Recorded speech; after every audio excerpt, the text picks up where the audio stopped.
right. Hello, everyone, and welcome to Cooking with Kole. Thank you for joining us this Saturday. We have a very fun class. It's Valentine's Day. Yeah. So we'll give people a few minutes here to join, but I don't want to delay too long. At the library, we are open every day, Monday through Thursday, 10 to 7, Friday, 10 to 5, Saturday, 10 to 5, and Sunday, 1 to 5. We do have the 1040 tax forms, SR, and just regular 1040 and instruction booklets. And if you need to print off state tax forms, you can do that at the library. Let's see, I don't think there's any more library news to share. So without further ado, Cooking with Kole. Welcome back, everyone. Happy Saturday. Like Ruth said, this is a fun class. Because Valentine's Day is a little bit more than a week away, I wanted to do something in honor of that you could maybe practice ahead of time or do for your special someone. And so today is going to be basically just desserts. The recipe for the chocolate truffles that we're doing today, I have been personally perfecting for like the past 2 years or so. And I feel like I have it down to a decent science. Chocolate is in itself kind of a notoriously finicky ingredient to work with. It's really temperamental and it's kind of moody. But if you are willing to be adventurous, I think there's a lot to learn and a lot to enjoy if you decide to give this particular recipe a try. And then we're pairing the chocolate truffles with homemade grenadine, which could not be simpler. It is crazy easy. And then we're using that grenadine in a cocktail that we're gonna make this afternoon. So it's gonna be a lot of fun. And yeah, some housekeeping things that we have going on in the kitchen today.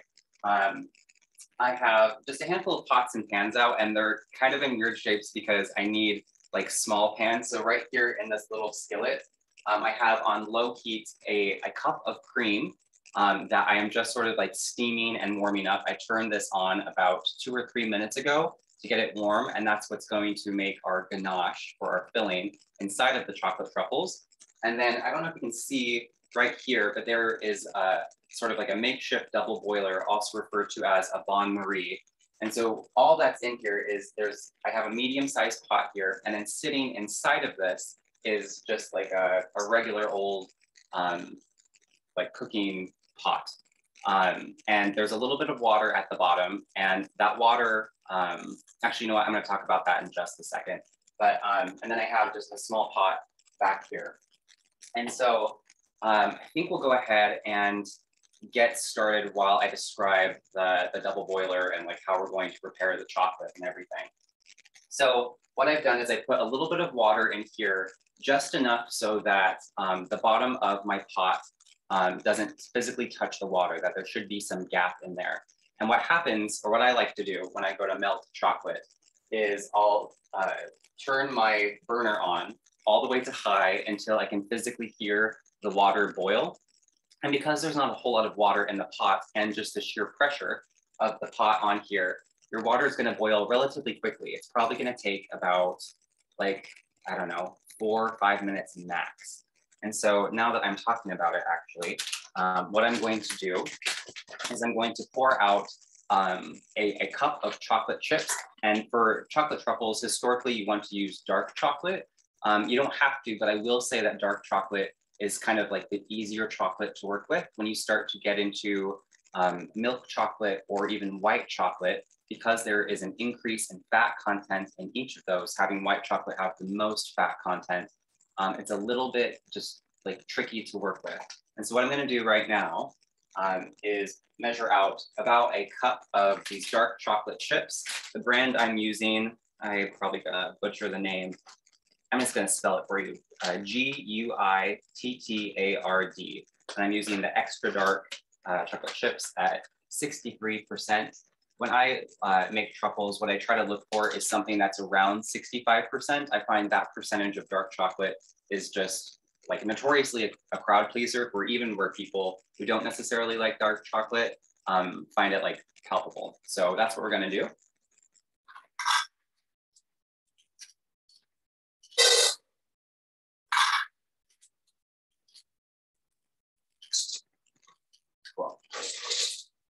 All right, so that is 1 cup of dark chocolate chips. But what I like to do, like I mentioned, is I'll take the water all the way to a boil. And then once I physically hear the boil, I'm gonna reduce the heat to the lowest setting on the burner that has the double boiler. And the reason I wanna do that is because of the pressure of the 2 pots together, and because the water has already reached the appropriate temp, it's gonna stay a nice consistent temp to where it is gonna be really difficult to burn the chocolate. Not that it can't be done, but I find that whenever you're trying to melt chocolate, a double boiler method or a bain-marie is what you want to use, and it is like the simplest that you can do. So behind me here, when I cut the heat, I have a skillet that I have a cup of cream in, and I've just heated it up. And we're heating up the cream to make the ganache. And the one tricky thing about working with heavy whipping cream is it also has a notoriously high fat content. So if you have the temperature too high and you don't pay attention to it, what can happen is it can scorch. And what that means is sometimes at the base of the pan, even though you can't see it, the cream can burn, and you'll see sort of like these dark wispies going throughout. And we want to avoid that. Also, what can happen is if you take the temperature too hot initially, right out the gate, there is like a skin that forms on top, and we want to try to avoid that too. So my best advice would be to cover whatever cooking container you're having the cream in with a lid, and that way the steam sort of helps to circulate, and ideally that skin won't form on top. And the heat setting that you want to use is medium-low. And you just kind of want to pay attention to it. If you're using cream that has gone directly from the fridge into the skillet, it'll probably take about, I would say 5 to 8 minutes to heat up. And so I'm looking here, and already I can see, and I'm going to show you on this camera right here before I give it a stir. So this first step, we're making the ganache for our chocolate truffles. Can you guys see? I'm going to scoot this a little bit closer. 1 second. In here, do you see how the base of the chocolate chips are kind of melted in there? Is that visible on your end? Yeah, we can see it. Okay. If you tilt it, it's a little easier. Okay, sorry, I just don't want to yeah, we can see it. Okay. Yep. So what I am looking for here is that I see sort of the chocolate chips that are at the base of where the pan is, those are melted. And so usually that's enough to tell me that I can turn off the heat entirely, as the residual heat from the water and the steam that's built up from this double boiler method is going to be the right temperature to evenly and consistently heat up the chocolate chips. So I'm just going to mix these around so that that melted chocolate begins to coat and coax the rest of the chocolate chips to melt. And so what I like to try to do is have this just melt entirely through. It's not necessarily, you don't have to do it, but I find I get really good results in making ganache when most, if not all, of the chocolate chips are entirely melted. And so I'll let this hang out for just a little bit more, and then I'm going to check on the cream to make sure I didn't scorch it. Fingers crossed, this is a live show. And it's not too bad. So we're looking for this really just to steam. We just want the cream to begin to be hot enough where there is even just like a little wisp of steam. You know that it's at a good temperature. If it gets too hot, even if it doesn't scorch and form that skin on top, the problem that you run into is sort of a timing issue. So when you go to pipe ganache into your molds, I'm using these, and I'll show you a little bit more detail in just a minute. If it's too warm, it's going to take a long time to cool off. And so we want it to be, we want it to chill, because it'll go from a really liquidy state to something that is a bit more firm, to the texture is sort of like toothpaste. And so I'll show you on this camera a little bit more. So you can see that these chocolate chips are basically all the way melted. I see a few in there, but the heat from the cream is gonna do it just fine. And so one thing I like to do too is have a towel handy. I should also warn you that whenever you're working with chocolate, like notoriously, it's just gonna be crazy messy, so hang tight. I'm gonna lift this from the double boiler and wipe off some of the liquid and the steam that's on the bottom. And then one thing you want to try to avoid whenever working with chocolate is if your double boiler is like really steaming quite a bit, if that steam gets into contact with the chocolate, what you can be left with is something called a bloom. And a bloom is when the chocolate begins to harden, what can happen is it's sort of, and I'm sure you've seen this, it kind of gets this like white sort of, what is the word I'm looking for? So it's not shiny, it sort of has this opaque white film on it, and it's totally edible. It's just not pretty, where it almost looks foggy. And so what happens is when water comes in, like just straight up water gets into contact with chocolate, that blooming effect can happen. And so we want to try to avoid that.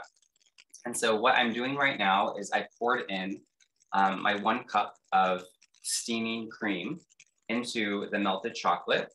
And you want to do a good job at incorporating this and mixing this. So first, what you'll see is sort of like these wispies of chocolate in here, where it's going to take a little bit for everything to become incorporated. And really, you just want to be patient with it. But you want it to be entirely consistent. And one way to ensure that is just to continue to stir it. And you can see that it's thickening up, and it's kind of almost the same method that I would like to use when you go to make like a homemade hot chocolate. And so what I like to do is to do the same exact process where essentially you're making a ganache, where you go to melt chocolate and then you go to heat up cream and then you mix in this first step. And then once everything is incorporated at this point, what you can do is you can add in warm or hot, just regular milk. It doesn't have to be cream. And that will make you just the best decadent chocolate or hot chocolate ever. And you can flavor it too with whatever you want. I really like to do cinnamon, so that when I'm heating up my regular milk, if I do choose to make a hot chocolate, that's like a really fun, good quality. I'll take a cinnamon stick or 2 and put that in the regular milk as it's warming up, and that flavor is really nice. I don't usually like adding powdered cinnamon because what happens is you can sort of get those granules in your mouth, and just the mouthfeel of it isn't delicious. But really, with this ganache that we're using for the chocolate truffles, you can add flavor-wise or not add really whatever you'd like. And so what I like to do, I learned this trick from Ina Garden on the Food Network, Barefoot Contessa. She is like one of my people I aspire to cook as good as. But she has this trick that to get chocolate to taste chocolatier, is that a word? I think so. You add in some espresso powder, and you can't necessarily taste it. And I don't necessarily mind the flavor of coffee, but you can't taste this at all. And it really just enhances the flavor of the chocolate itself. And so this is, I'll show you the brand that I'm using. And it just says Espresso Instant Coffee. And it just has these little, I don't know, powder things. And so I'm going to measure out a ½ teaspoon. And you want to do this while it's relatively liquidy.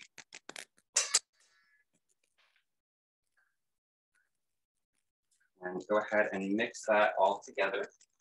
And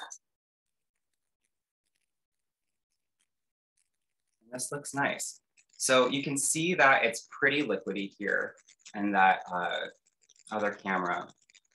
And what I'm doing now is I'm mainly looking for any chunks that might be in this ganache itself. So what I'm doing with my spatula, you can't see, is I'm sort of taking the flat end of it and I'm pressing it down to make sure that I am mixing and incorporating any chunks together so that it's smooth and consistent throughout.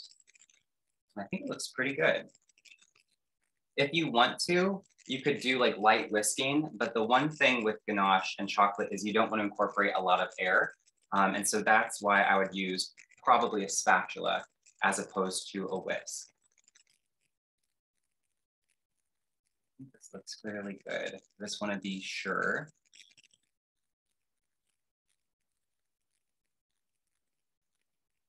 Yeah, I'm pretty happy with this. This looks good. So just so we can see, you can tell it's pretty darn liquidy right here. So this would probably be a consistency that isn't appropriate for piping quite yet. So what we want to do is we want to cool it down, but not too much. And so what I like to do here is I just have a bowl that I've placed a large size Ziploc bag into. And then what I'm going to do is transfer this to the Ziploc bag. I'm going to try to not get it on me, but I've never successfully done it. So we'll see.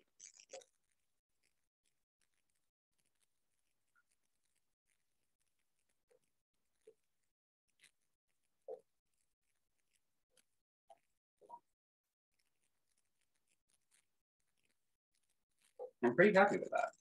That looks good.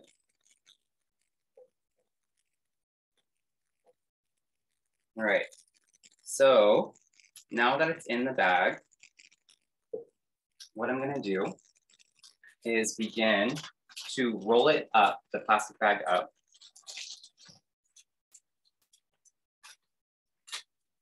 Nothing too crazy so far.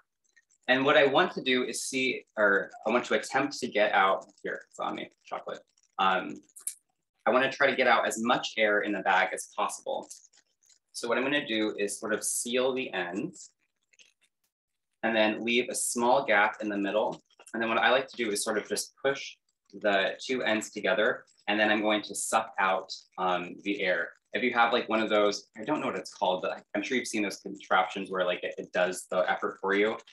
You don't need to go out and buy that. This isn't like cute for TV or whatever, but this is what I do. And then you just pinch it shut. A lot of that air is out. Make sure the seal is good. And then what I am gonna do is I'm gonna lift it up just to show you that it is in this, the tip, the corner of the bag, and I'm gonna keep it in the bowl. And also before I place this into the freezer, what I wanna do is do a general feel of the chocolate. If it feels like hot, like physically hot, you know that it's probably gonna take a little bit longer in the freezer to cool up and firm up.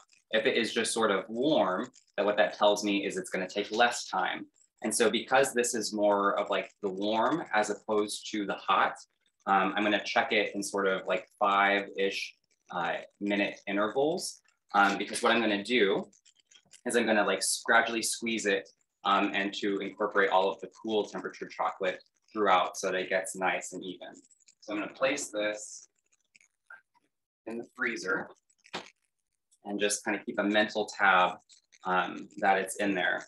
And so one thing that I need to do though, is this is the only size bowl that I have to use for melting the second batch of chocolate. So I'm gonna have a slight intermission as I go to wash this out.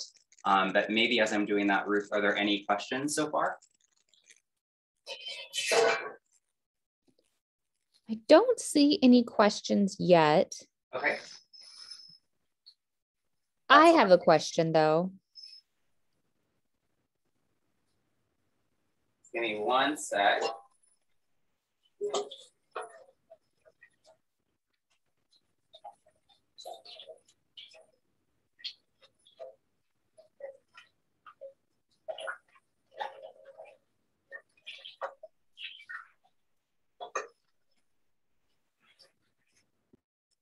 So one thing that you want to be mindful of whenever you're melting and working with just straight up dark chocolate is that the container that you're using, it needs to be really clean and free of any debris and especially liquid like water. And so for the ganache, it's a little bit more forgiving because we're using cream. But with this next batch of chocolate that we're going to melt, it won't be as forgiving because we're using just pure dark chocolate.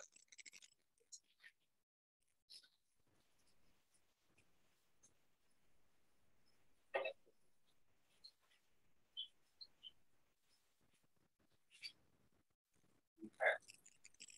So I want to make sure this is super dry. So Kole, yes. When you add the instant espresso mix, Does it add caffeine to the chocolate? I mean, chocolate is naturally caffeinated, right? It has some caffeine in it, but does it add caffeine or? Yeah, the one I'm using does, where did I set it? It's over here. You can get it decaffeinated, and you don't necessarily need to use espresso powder. I just know that in terms of like authenticity, I really like the flavor of it. But another option that you could do is just use instant coffee where the granules are a bit bigger. And they have decaffeinated versions of that if caffeine is something that you're trying to avoid. So that would be the same thing. My advice though would be to dissolve that into the cream as it's heating up. And that way it will be just much more consistent and even if you choose to go that route. And I probably should have done that too. But if you just mix it straight into the chocolate, that's fine as well. Also, I want to say on that same note that the espresso powder or the instant coffee powder is it's just an option. You don't have to do it, but I find that the flavor is just so nice that I think it's worth it. So it's a really good question. There is some caffeine in chocolate. I don't know that the package will tell you how much is in it though. I think it's sort of difficult to, for companies to gauge. I'm curious though, if you do know and you're watching, let me know. So what I'm going to do now is I put the clean pot back on my double boiler that has a little bit of water in it. And you probably saw me that I turned up the heat. And so what I'm going to do is I'm going to listen for that boil. And once I hear it, I'm going to cut the heat for the chocolate. So what I'm going to do is I'm going to use the rest of this bag of chocolate. This is 11.5 ounces. So we used a cup in an 11.5 ounce bag. Usually there's like a little bit more than 2 cups of chocolate. And I pretty much exclusively use this brand and bag. So I'm just going to pour the rest of it into here.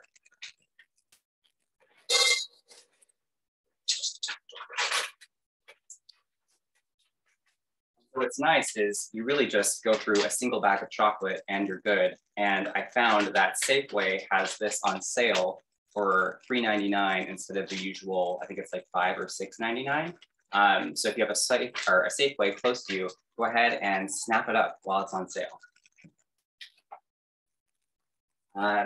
So as this is heating up again, I think what I'll do is go ahead and start the grenadine. Actually, before I do that, what I want to do is check my ganache. Hopefully it's firming up a bit.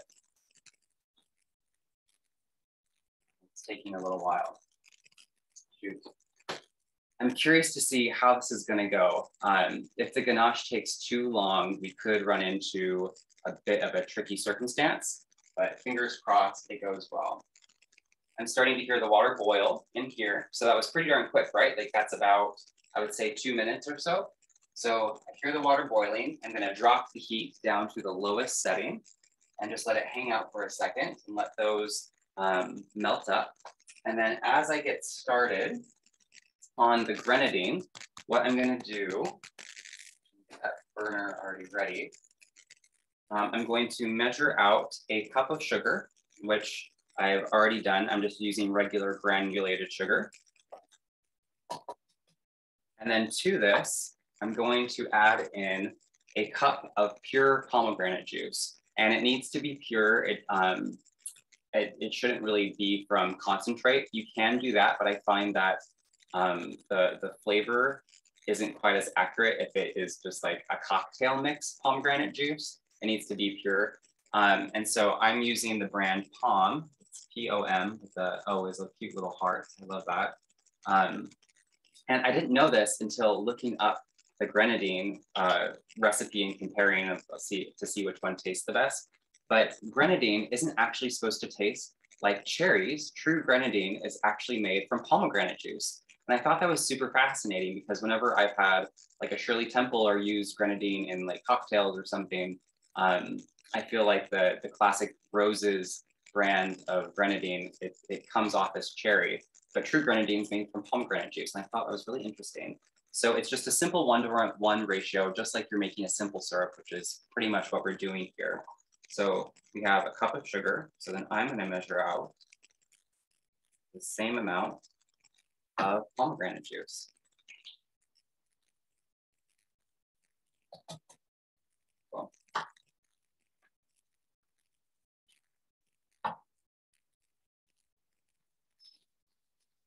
Give that a rinse. And I'm gonna set this on the stove at medium heat.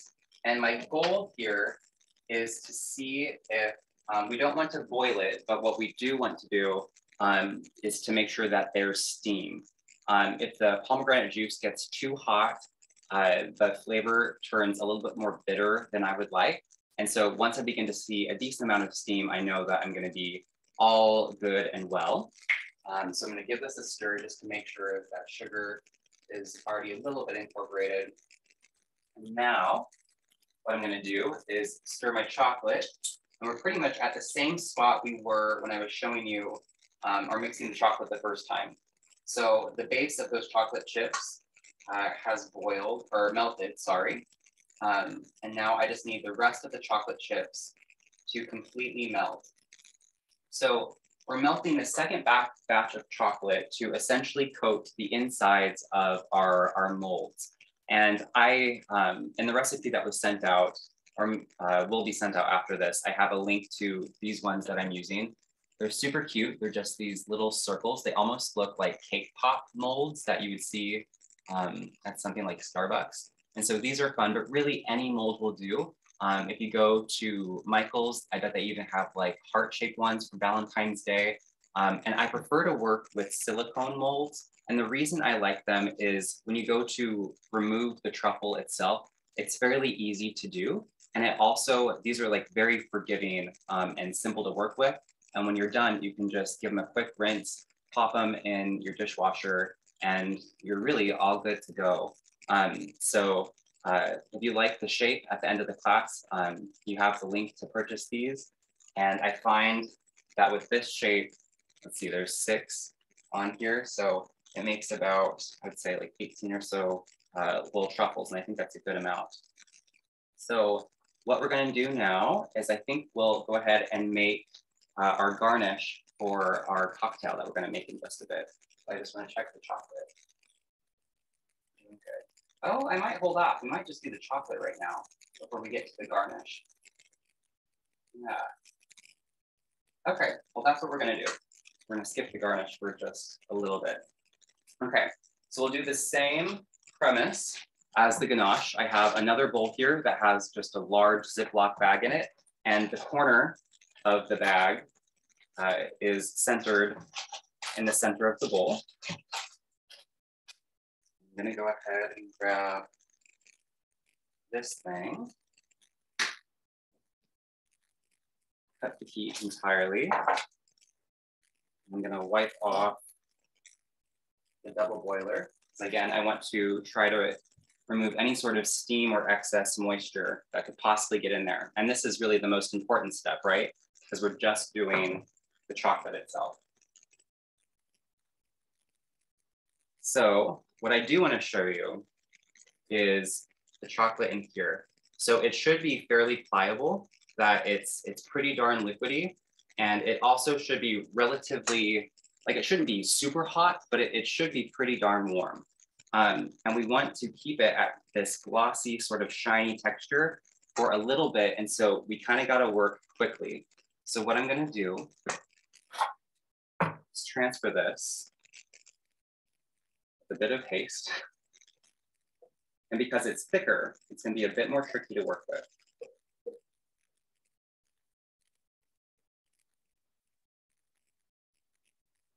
If you have piping bags, you can do that, but I think plastic bags are just fine.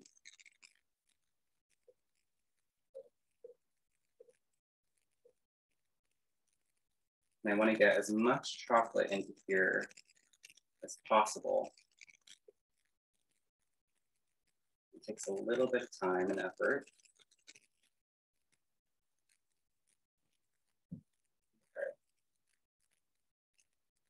Okay. So what I'm gonna do is pretty much the same thing I did previously. I'm gonna try to get as much of this in here as I can. And then I'm gonna roll up the edges.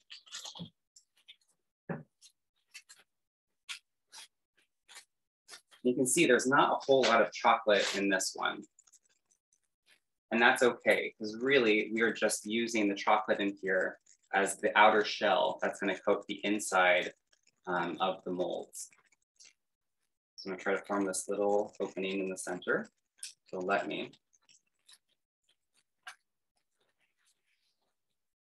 Most of the air is out. And then I'm just sort of coaxing and squeezing all the chocolate down into this little tip right here. So I'll set this bowl off to the side. I'm gonna remove my pomegranate juice because I see it steaming. And then, again, we don't want it to boil. I'm just gonna make sure all that sugar and liquid is incorporated. It seems like we're good. So now, this is a relatively messy part, and it's not necessarily cute. So before I get to the messy bit, what I do want to say is on this side, I have just like a wire rack that you usually use to like cool off like cookies or something. And then underneath that, I don't know if you can see it as well, I have wax paper, because what's going to happen is the chocolate is going to fall out and empty through the wire rack and onto the wax paper below it. And so what I'll do, I'm going to grab a pair of scissors and begin to twist just a little bit the tip or the top of the bag where the chocolate begins to start. And then that's going to help me with piping. And then I'm going to cut just a tiny hole off the tip, off to the side here. And this kind of is a pretty fun part. So what I want to do is fill these up, ideally about halfway, maybe a little bit more in each of these openings. And depending on the size of your mold, you might need to gauge it a bit differently. And so I'm going to just quickly pipe some chocolate into each opening. I would say be more on the conservative side than generous to start off, because you can always add more. You can't necessarily take it out. So my aim here is to do all 3 of these molds.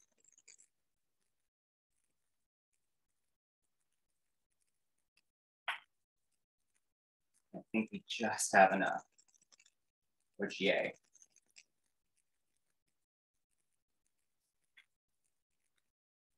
Also, the smell of warm chocolate is just fantastic. It's so good. And so what I'm doing now is I'm just looking to see if there's any that seem to have less in them than others. And I'm just adding that throughout. Cool. And so what I'm doing is I'm using the whole bag. So all of the melted chocolate that was in here is now gone. And you can just toss it. And then the next step, which is kind of fun, it's also a bit messy, is I'm gonna use just my pinky here, and I'm gonna swirl it around the inside, coating all of them. And so I want it to go everywhere, especially at the very tip of this opening here. It's gonna be messy, it's gonna get everywhere, that's fine. If you have like a little tool that you'd like to use, feel free to do that, but this is just how I go around and do it. Nothing too crazy.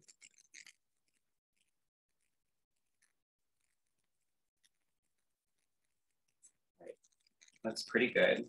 And so what I'll do now is, now that it's coated everywhere on the inside, I'm just gonna plop it upside down so that it drains a little bit onto the wax paper. And also what'll happen is it's beginning to cool a little bit, which is good. We want that.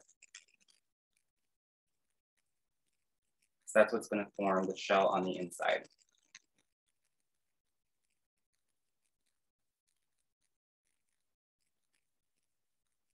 It smells so good.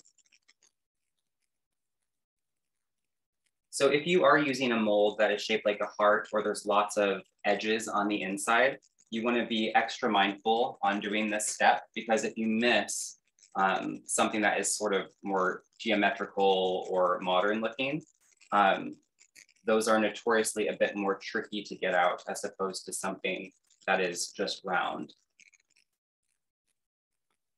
And so I think these are a good size. Oh, and I do want to say too, I forgot to mention it when we were working with the ganache, but ganache is historically a 1-to-1 ratio of cream and chocolate. And so since I used 1 cup of chocolate chips, I also want to use 1 cup of cream. And that's pretty much true throughout. Sometimes what people like to do is at the very end, they'll add in like a tablespoon, maybe a little bit less of butter. And that's going to make for a more softer mouthfeel. You can do that. My only caution is sometimes what happens is it begins to separate, so that when it hardens, that butter, sometimes what happens is it rises to the top and it gets kind of oily. So we want to try to avoid that. And I just opt out of using butter. But you'll see both methods used, where some people use just cream, some people use butter and cream and chocolate. But I think cream is just fine. And I'll lick this because I'm not going to waste any chocolate. It's really good. One of the benefits of doing this. And then what we're going to do is over this pan or this pot that we just had the melted chocolate in, I'm going to grab my first one and I'm going to give it a little bit of a shake. And what I am aiming to do with this is I want to get out a good chunk of the chocolate. And because it's silicone, it's fairly like pliable and bendy. Just be mindful though that when you're shaking it, you probably are gonna like get it everywhere. So what I'm looking for is that most of it is out and just the insides are coated. And so I'm gonna try to show you on this camera quick what that looks like. Can you guys see how the inside of the cavity is really smooth and even throughout? Yeah. Cool. So what I'm going to do is set that on here. I'm going to do this with all 3 of them.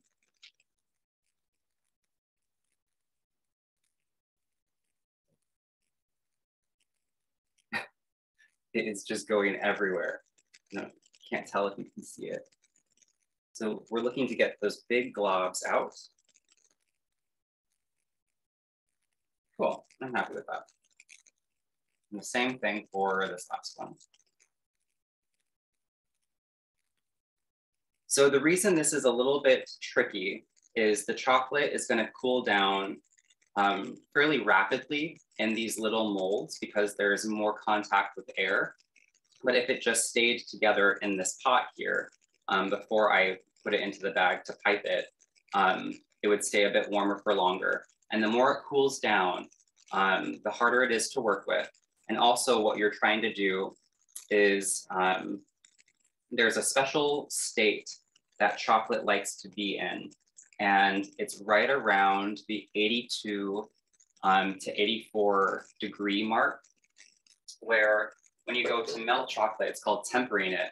When you go to heat it up to ideally dark chocolate specifically, to about like 88, 89 degrees, which is where that really sort of warm liquidy state came in when it was on the double boiler. When it goes to reach that temperature, and then as it goes to drop, when it's cooling down inside of these molds, you want it to be the 82 to 84 degree temperature inside the molds. But if it is that lower temperature, like it feels just more warm and not necessarily like overly hot, if it isn't in the molds by that time, what can happen is you can have, well, 2 things. One is you might have potential for that blooming to occur, which is sort of that white, like fog that is on the outside. And the other thing is they won't form their shine. And when you go to temper chocolate, when it reaches that 82 degree mark, if you go to work with it while it's cooler, on that cooler side, it won't be shiny and it won't look as decadent and rich and professional. So that's why it's a little bit on the time sensitive side to work with. So what I'm going to do now is I have just a tray here that, again, I have lined with wax paper. And I'm going to set these on it's a little messy, this tray. So if you want to, you could have lined the inside of your freezer with wax paper and set this wire wrap in there too. I just don't have a ton of space. And so instead, what I'm going to do is just set this on here, put it in the freezer, and let it hang out for about 5 minutes or until they're like the molds and the chocolate are physically hard to the touch. And then I'm going to take it out. So let's see.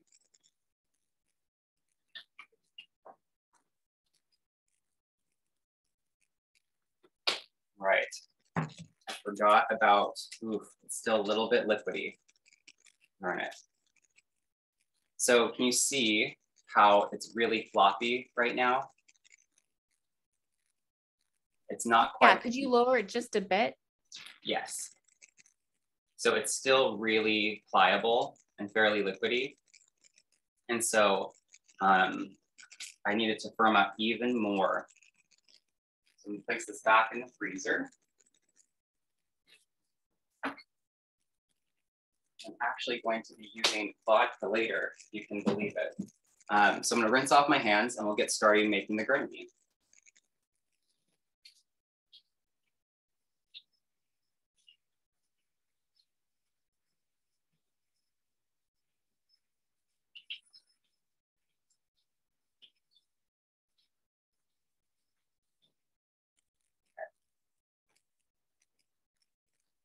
So we're basically good with the grenadine here.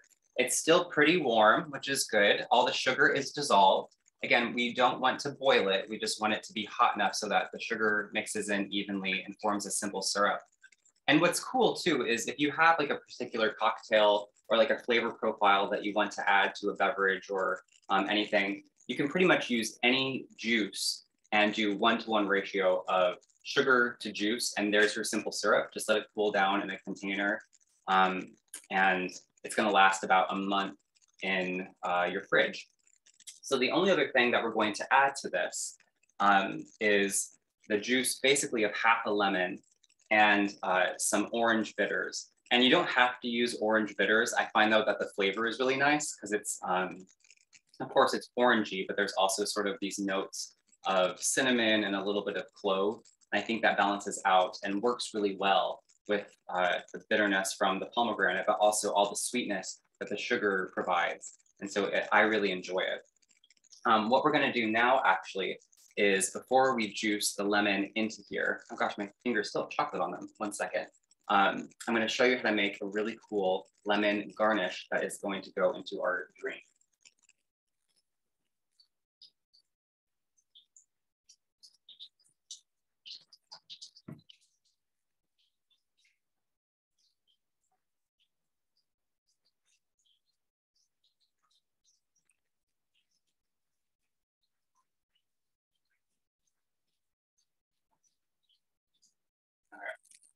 Thanks for your patience with this. It's just a little bit of like a balancing act with time, but I think we're doing pretty darn good. So I'll scoot this over just a bit so you can see more clearly. So I have here just a regular lemon. And when you go to make this garnish, I find if you choose a lemon on the smaller side, that it's a bit easier to work with.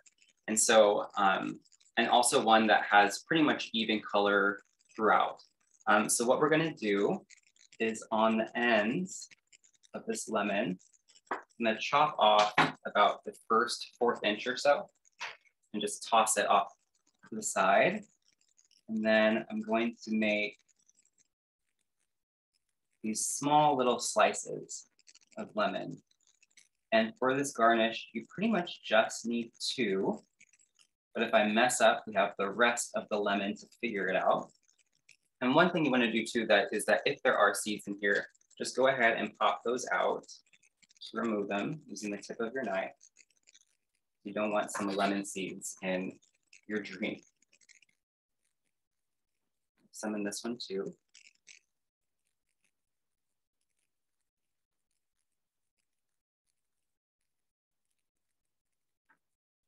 Okay. So now that the seeds are removed, hopefully you can see on this camera, but what I'm gonna do is sometimes when you go to plop out the seeds, You see how there's like a hole in there? Am I showing the right way? Over here. There's that hole right there. So Yeah. So what I'm gonna do is with my knife, I'm gonna make a small cut from the center of kind of where that hole initially is, because it's gonna hide it a bit easier, and just cut out through the outside so that it almost looks like a Pac-Man actually, where like here's the mouth, right? And it's just chomping. So the center, a single cut. And do the same thing with the other one. I'm gonna make that cut where I got the seeds out. And you can use just like a regular old toothpick. Sometimes you can find at like specialty grocery stores, like a fancier looking thing. And I think the longer ones are just a bit more fun. But what I'm gonna do is begin to twist it. I'll show you on this one because it looks a little bit easier to work with, where here's the opening, and then I'm gonna twist it and fold it in such a way where I sort of form this S shape. And when you go to fold it, you mainly want to apply pressure to the rind and not the liquidy fruit on the inside. So once I have this general S shape, I'm gonna take the tip of my skewer or toothpick, whatever it is you're using, and I'm pressing through the pit or the rind of the lemon where that S shape is. And I'm just going through all three of those layers. So I have this first layer here, the second one, I'm gonna coax this down the skewer, and then this last one here. And so then I'm just gonna glide it down the tip so that it's hanging out here. I'll do the same thing with the other one. So I'm gonna yep. Could you hold it up to camera too when you do it? Yeah. So I have my S shape here. And then here's the rind. So I'm gonna go through the center of this first S, pushing it through, right? And then you can see the curvature, it kind of naturally is guiding it. So here goes the second one. A bit tricky to do at this angle. They'll get a little bit messy. Sorry, one sec. There we go. So can you see that okay? And then the same thing with the other one. This takes a little bit of pressure, and then what you're left with, I like a little bit of a gap between them, is like this cute little garnish. How fun is that? So there is your lemon garnish. And then what I'm gonna do is do a squeeze of lemon into here. I think if you do more than a tablespoon, it gets a little bit too lemony. So I would say if you wanna be like very exact with this, 1.5 teaspoons is like plenty. But honestly, everyone likes their beverages a little bit different. So I'm just kind of doing, I think that's plenty. That's enough lemon for me in this grenadine. Okay, I'm gonna rinse off my hands.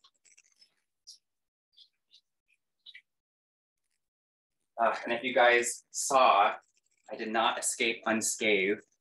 I have chocolate on my sleeve, dang it. All right, I'm gonna check the molds.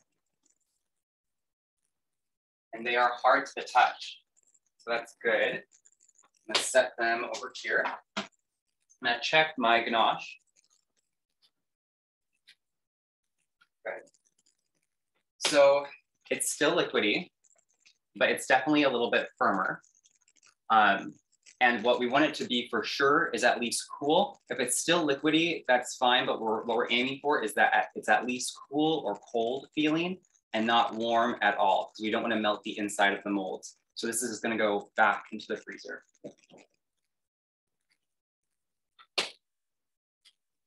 All right, so far in here, again, it's pomegranate juice, sugar, and the juice of a lemon. We use some of the lemon for this garnish over here.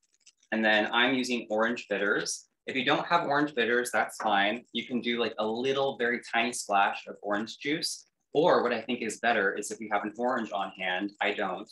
But if you do the rind, the skin of an orange, you can just use like some of the knife. You just want to be mindful though that you get any pip, like the least amount of pip possible. And pip is sort of that white coating that's just underneath the color of your citrus fruit. So the more orange you can get without the white, the better, because that white is gonna make it a little bit too bitter. I suppose if you wanted to too, you could zest an orange and put it in here, you would just have to strain it out after about like a few minutes if it's still warm. And so that way all the orange essence gets in there. But to spearhead this, I'm gonna do, traditional recipes call for 2 dashes of orange bitters in this ratio. I really like orange bitters, and so I'm gonna do 3. So 1, 2, 3, I'm gonna call it good. Chocolate everywhere. Give it a mix, and it smells really good. The one thing I will say though, is as you're heating up the sugar and the pomegranate juice, you don't at the same time wanna add your orange bitters and lemon juice. You only wanna do that after you cut the heat, because what can happen is the volatile flavor components, and volatile just means in this instance that they can, once they reach a certain temperature, those flavors go to change and expire and don't stay true to form. And so you want this to cool down just a little bit before you add in the lemon and the orange bitters. If you're gonna do the orange peel method, that can go in there as it's hot and cooking. So now that this is all mixed in and incorporated, I'm just gonna transfer this to a glass container.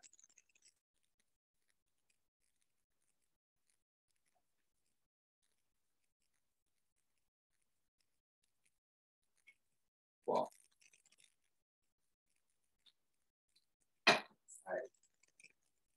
And there is homemade grenadine.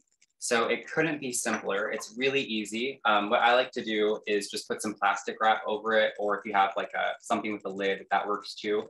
It's gonna be good to use to hang out into your fridge for about a month. If you want it to last a little bit longer, I've heard that you can mix a little bit of vodka with it, and it still needs to live and hang out in the fridge, but it potentially can last up to 6 months. And so with this recipe, they say that you can add in a tablespoon of vodka. But I find that the flavors of that, it's not necessarily true to form. And so I'm fine with just letting this hang out for about a month. And if I don't use it in a month, then it's just going down the drain, which is totally fine because this is like a very cost-effective, easy recipe to do. So what we're gonna do now is we're going to make our cocktail, I think. I just want to double check the ganache. Yeah, well, we can try it. I don't know, we'll see. Because I think it'd be really fun to end with the cocktail. This really isn't too bad. What I'm gonna do though, is I'm gonna grab another bag.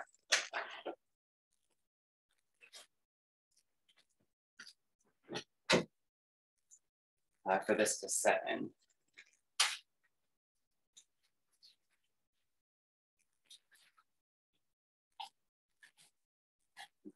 Okay. So let's pipe these in quick.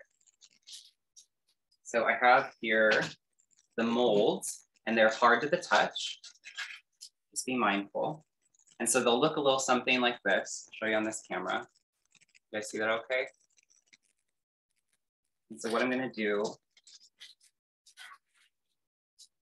give it a flip so I can see all the openings. And physically, this is cool to the touch, which is good. And you're gonna have some leftover ganache, which is why I have this other bag, so I'm just gonna pipe the rest into here. So now, what I'll do, cut the tip. And I find that when you go to pipe this in, take the tip of the opening to pretty close to the bottom of the mold, and then just fill it up without lifting the tip, if that makes any sense. So with this one, I'm piping it in, and you can see it sort of overflows a little bit. That's fine, but because it's so liquidy, it's a bit more difficult to work with. So now I have to work relatively quick.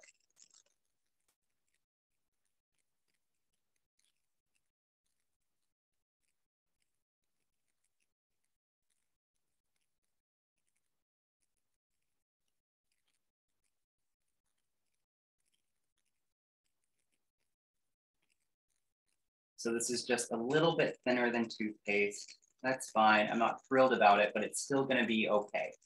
The one thing we don't want it to be is hot or even warm, because if that happens, what's gonna occur is it's gonna melt that outer shell that we've made inside of the molds. And we just wanna try to avoid that.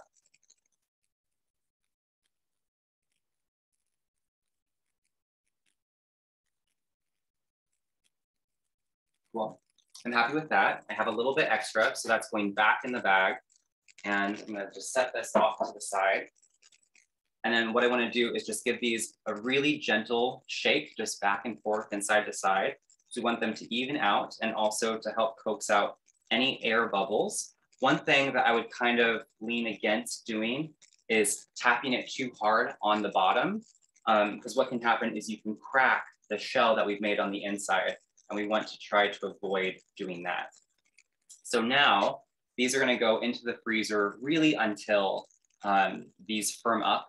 And what you can do too is actually just set these into the fridge. That's probably more appropriate, but it's gonna take longer time. And when the truffles are ultimately said and done, I like to keep them stored in the fridge. If they're stored out in room temperature, it could be okay. I think for the winter, it's okay. But if there's any residual humidity in the air, what can happen is even just the residual humidity will cause the chocolate to bloom. So even if your shell that you've made is tempered correctly and it's really mirrory and shiny, if there's any moisture, if there's too much moisture in the air, and I would say if it's like 45% humidity or higher, what will most likely happen is your chocolate's gonna bloom and get that white sort of coating on the outside after about 2 days or so, and that's just such a drag. So rather than have that, I just think if you store them in an airtight container in the fridge, that's probably the way to do it. So I'm gonna plop these in the freezer.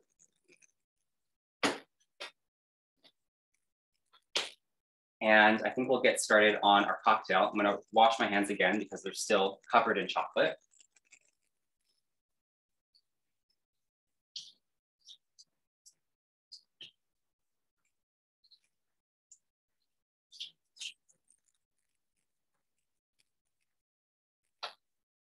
Okay. So now let's go ahead and make our cocktail. This couldn't be more simple, and it really is just a ton of fun.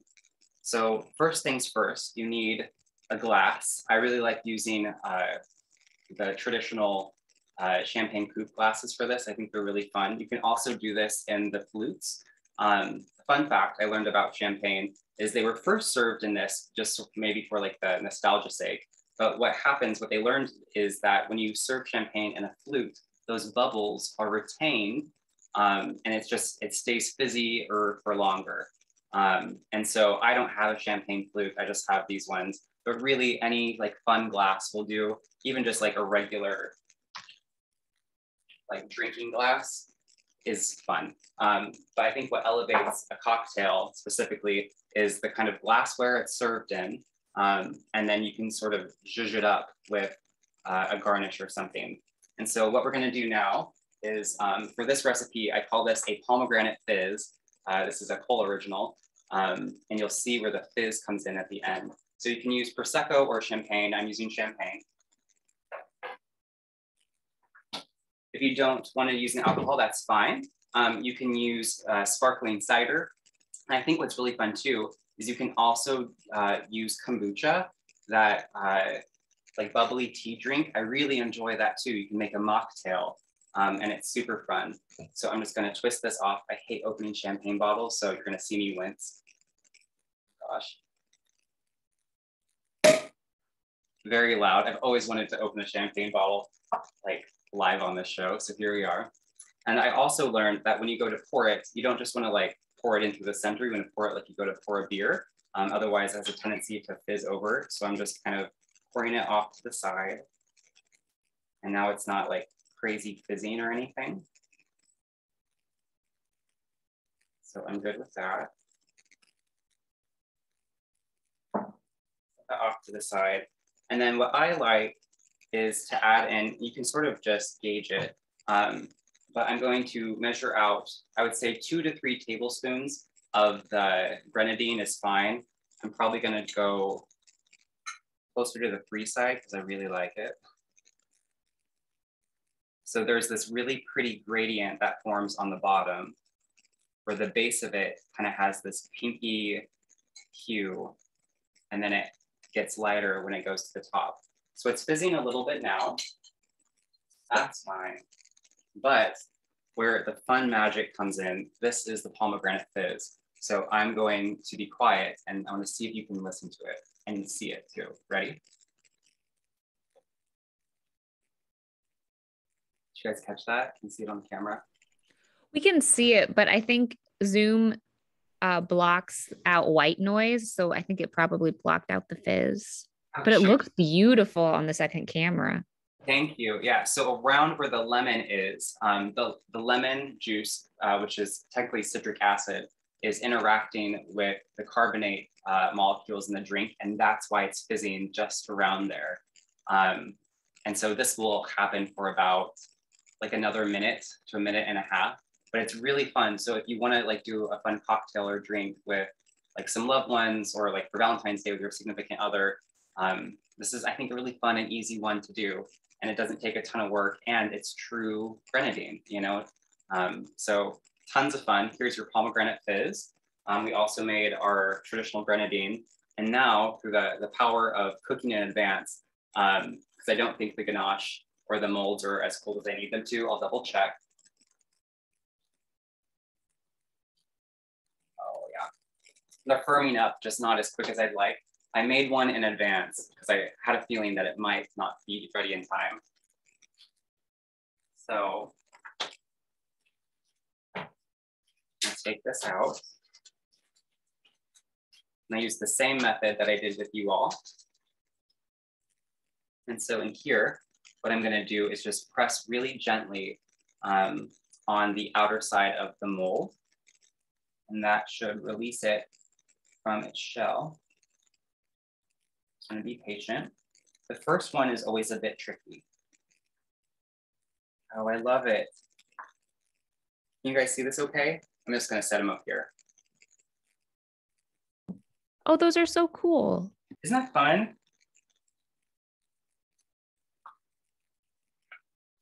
So they're really, I'll move this. They should be like pretty darn shiny. I'll set them on here. And they are, right? So I'll just get out one more. But the last step really couldn't be simpler. So if you want to, you can stop here and it's totally fine. The one thing is you physically want your fingers to be a little bit cool to the touch, because if they're overly warm, what can happen is you can imprint your fingerprint like onto here. I naturally run really cold, like my hands are rarely warm. But if you do run warm, what I would say is just run your fingertips under like cold water for a little bit, and then make sure they're very dried off, like pretty darn well, before you go to handle these. So that way you can keep the shine and the sheen really intact, so that it's smooth and shiny and it's like very fun and easily presentable. So now that we have those, this last step is optional, but I think it makes just like such a fun little addition to the recipe. Is I have here, if you haven't noticed, I have a mortar and pestle collection, but I'm missing the one that usually goes here, and that's because we're using it today. And so a really quick, simple addition that I'm gonna do is I have freeze-dried strawberries. You don't have to use strawberries, you can use mango, really whatever you want, but I really like strawberries, and they need to be freeze-dried and not just dehydrated. And the reason is because they're really sort of puffy like this, can you see? And so I'm gonna add in, just eyeballing it, I would say about, I don't know, a half cup, maybe a little bit more of these dehydrated strawberries. Put a cork in the champagne quick. Transfer this back to the fridge. But what you're gonna do, if you have a food processor or even just like the back of a spoon, you can put it in a plastic bag, that works too. We're gonna grind these up into a powder.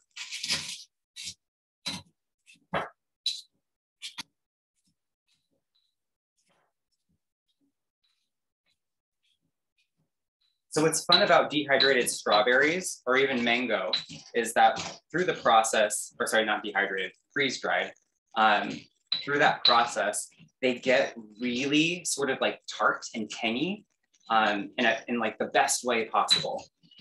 And so You just want to do a decent job at making a powder. It takes a few crunches to get everything broken up. I should show you over here.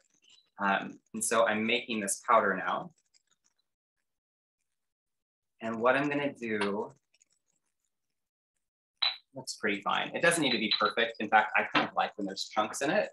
I have, here they are, just 2 little bowls. I'm gonna transfer half into one, and half into the other. Cool. Happy with that. And then what I'm gonna do is I'm gonna take a little bit of really cold vodka.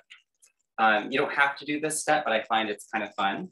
So again, this was just in the freezer, and I'm kind of just eyeballing it because what I'm doing is I'm going to make a paste. And the reason we're using vodka is because the alcohol is going to evaporate off, and we want that to happen, because if you were to just use water in this, it's going to cause your chocolate to bloom. So what I like to do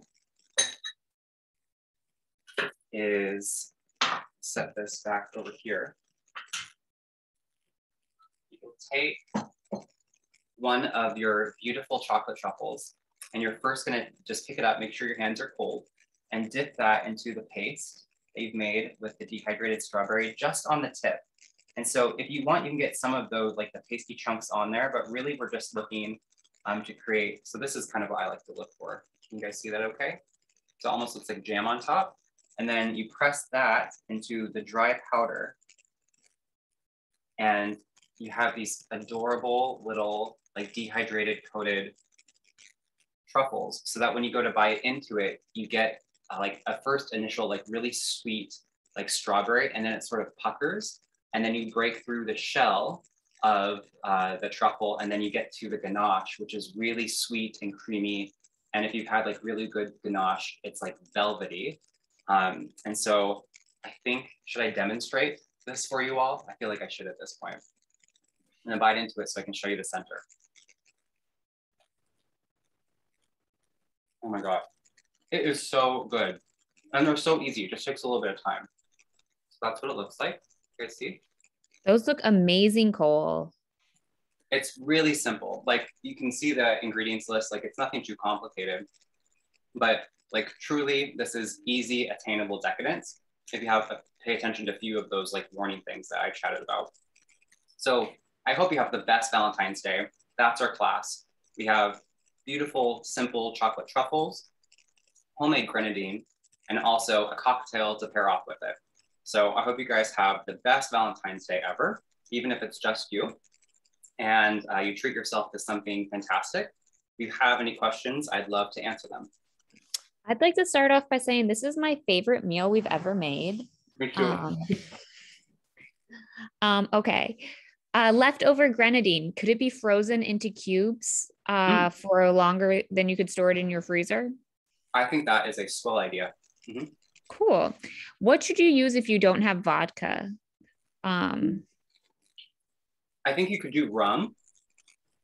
You just need something with a pretty high alcohol content or a fruit content. I'm trying to think. I think clear is better. I mean, it doesn't necessarily need to be, what I like about vodka is the alcohol like evaporates off relatively quickly. But if you're to do something like whiskey or anything else, I don't want that flavor to be, or maybe it would be good, but I don't know that in this, like with strawberries, that would pair necessarily well. An alternative, I mean, I guess I could try it if I just press the tip of this into just the powder itself, just to show you what it looks like. Yeah, it doesn't really look like anything. It looks like it doesn't quite do the job, you know? So you could also just have them sans strawberry if you're more of a chocolate or chocolatey person anyway. Right, so this also is optional. I forgot to mention that. Like you by no means have to do this. I just think it's sort of fun to do, and the flavor is really nice as well. But again, just totally optional. And what you could do too, if you wanted, is into the ganache, you could grind up a handful of like the strawberry or the freeze-dried strawberries, and mix that in so that when you go to bite into the truffle, even though it stays this nice shiny color, you have small chunks of strawberry in it. And how fun is that? Because I was thinking about potentially doing for this class just chocolate covered strawberries. And those are like, they're good. It's a go-to that a lot of people do for Valentine's Day. What I don't like, and maybe you run into this issue too, is that after, if you make them in advance, they basically have like a day to them before they lose their integrity, where the shell of the chocolate falls off of the strawberry. And sometimes the seeds like embed themselves into the chocolate. So like it gets this weird texture, and then the inside of the strawberry gets sort of like syrupy, if that makes any sense. And so I think rather than doing chocolate covered strawberries, incorporating strawberry something with chocolate, like a truffle, is like an easy way to go. So yeah. Great. So we have one more question. It's a little off topic, but it's a general cooking question. What happens when you cut into a garlic bulb and it looks like it has dirt or some kind of light black stuff inside it? I've noticed that too on a handful of them. There is a kind of bacteria that can grow inside of garlic. And so that could be what it is.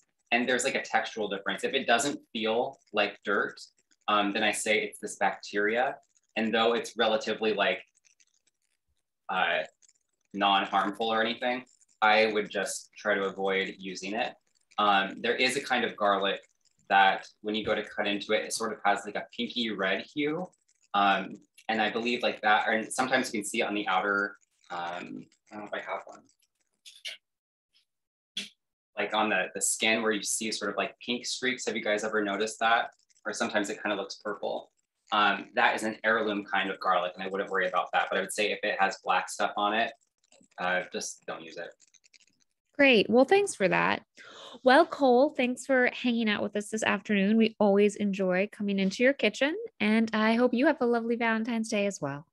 Awesome. Thank you. All right. Bye, everyone.